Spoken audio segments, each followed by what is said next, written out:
Zonal system వల్ల మేము చాలామంది నష్టపోయామని మీ దగ్గరికి కూడా ఎలక్షన్స్ ముందు చాలామంది వచ్చినటువంటి సందర్భాలు ఉన్నాయి. మీరు కూడా వారు చేసినటువంటి దీక్షల వద్దకు వెళ్ళి సంఘీభావాలు తెలిపినటువంటి అది కూడా జీవో 46 సంబంధించి మాకు చాలామందికి అన్యాయం జరుగుతుందని వాళ్ళు ప్రజాభవన్ ఇప్పుడు జరుగుతున్నటువంటి అక్కడికి కూడా వచ్చి చెప్పుకుంటున్నటువంటి దాఖలాలు ఉన్నాయి. వాళ్ళకు సంబంధించినటువంటి విషయంలో ఇప్పటికే రిజల్ట్స్ అయితే ప్రకటించడం జరిగింది. ఎవరైతే దానిలో ఉత్తీర్ణత సాధించి ఉన్నారో మమ్మల్ని ట్రైనింగ్కి పంపించండి వాళ్ళు చెప్తున్నారు.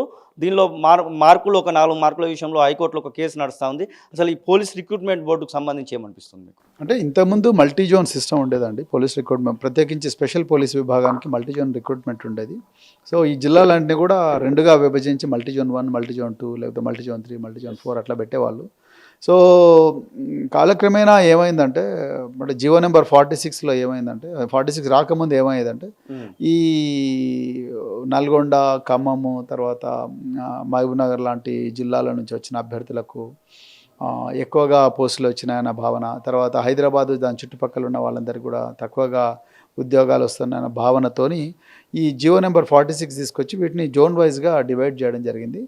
దానివల్ల ఏమైందంటే ఇప్పుడు నల్గొండలో 132, 133, తర్వాత మహబూబ్నగర్లో 130, తర్వాత జిల్లాల్లో చాలా కష్టపడి రాత్రింబవళ్ళు శ్రమించి గ్రౌండ్లు లేకపోయినా పొలాలలో అక్కడిక్కడ తిరిగి పరిగెట్టి ఉద్యోగాలు సాధించుకున్న అభ్యర్థులు వాళ్ళందరికేమో ఉద్యోగాలు రాకపోవడం, హైదరాబాద్, రంగారెడ్డి చుట్టుపక్కల ఉండే జిల్లాలు, రాచకొండ, తర్వాత సైబరాబాద్ కమిషనరేట్, తర్వాత ఈ జిల్లాల్లో ఉండే అభ్యర్థులకు కొంత తక్కువ మార్కులు వచ్చిన ఉద్యోగాలు రావడం వల్ల ఈ నల్గొండ, ప్రత్యేకించి నల్గొండ, తర్వాత ఖమ్మము, మహబూబ్నగర్ జిల్లాల అభ్యర్థులు చాలా నిరాశకు గురైనారు. తర్వాత ఇవి మనం రోస్టర్ని అప్లై చేసి దాని తర్వాత హారిజాంటల్ అండ్ వర్టికల్ రిజర్వేషన్ ఇవంతా అప్లై చేసి జిల్లాల వారీగా డివైడ్ చేస్తే బీసీకి ఒక పోస్టు, తర్వాత ఎస్సీకి ఒక పోస్టు, తర్వాత ఉమెన్కి ఒకటే పోస్టు అట్లా రావడం జరిగింది. సో ఇంతకుముందు ఎట్లుండేదంటే ఇదంతా మల్టీ జోన్గా ముద్దగా వచ్చేటివి.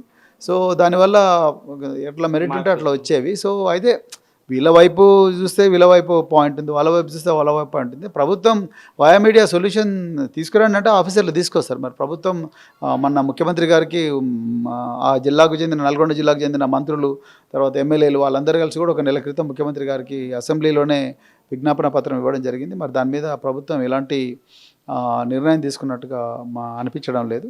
సో కానీ జియో 46 అనేది చాలామంది జియో 317 లాగానే జియో 317లో కూడా అదే సమస్య వచ్చింది. చాలా మారుమూల ప్రాంతాలకు యంగ్ ఏజ్లో ఉండే మెడికల్ లాంటి అభ్యర్థులందరూ కూడా మారుమూల ప్రాంతాలకు పర్మనెంట్గా అలాట్ అయిపోయినారు. వాళ్ళకు ప్రమోషన్ రావాలంటే 20 సంవత్సరాలు పడుతుంది. 20 సంవత్సరాల తర్వాతనే వాళ్ళు మరి జోనల్ క్యాడర్కి వస్తారు. అంటే ఉదాహరణకు ఎస్జిటిగా రిక్రూట్ అయిన వ్యక్తి స్కూల్ అసిస్టెంట్ కావాలంటే ఇప్పుడు 20 సంవత్సరాలు పడుతుంది. సో దానివల్ల కూడా అదేవిధంగా 13 జిల్లాల్లో స్పౌజ్ కేటగిరీ కింద ఉన్న వాళ్ళకు కూడా ఆ పోస్టింగ్లు ఇవ్వలేదు. సో అప్పుడు ఉండే సిఎస్ గారు, అప్పుడున్న ముఖ్యమంత్రి గారు వీటన్నింటినీ ఎవరు పట్టించుకోలేదు కాబట్టి ఈ పరిస్థితి వచ్చింది. సో కనీసం ఇప్పుడు జియో నెంబర్ 46 ద్వారా అయినా కూడా దీన్ని కేర్ఫుల్గా అలాట్ చేయాలి. అదేవిధంగా రేపు స్టాఫ్ నర్సుల రిక్రూట్మెంట్ కూడా జరుగుతూ ఉన్నది. సో వాళ్ళకి ఇచ్చేటప్పుడు కూడా జియో నెంబర్ 317 దాంట్లో ఉండే అవకతవకలు కానీ దాంట్లో ఉండే ఇబ్బందులు ఏమైనా ఉంటే ఆ ఇబ్బందులను దృష్టిలో పెట్టుకొని పోస్టింగ్ ఆర్డర్స్ ఇవ్వాల్సిందిగా కూడా నేను ప్రభుత్వాన్ని